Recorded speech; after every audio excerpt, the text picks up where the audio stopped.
दोस्तों, computer technician गुरुजी में आप सभी का स्वागत है। आज मैं आपको नेटवर्क केबल को कैसे क्लिपिंग किया जाता है वो आपको दिखाने वाला हूँ। सबसे पहले बता देता हूँ कि नेटवर्क केबल को क्लिप करने के लिए हमें चाहिए होता है नेटवर्क केबल।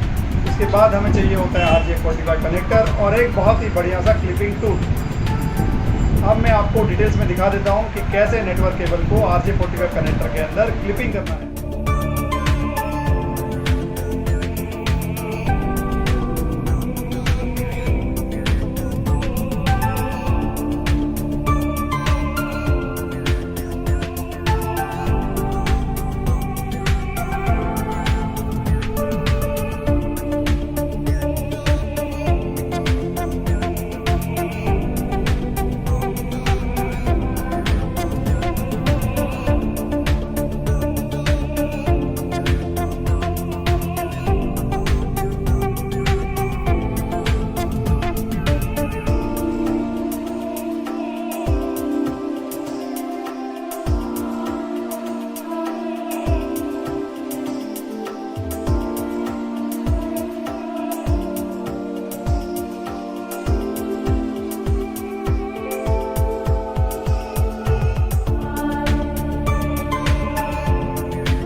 आपके लिए वीडियो और इन्फॉर्मेशन जो है बहुत ही फ़ायदेमंद रही होगी।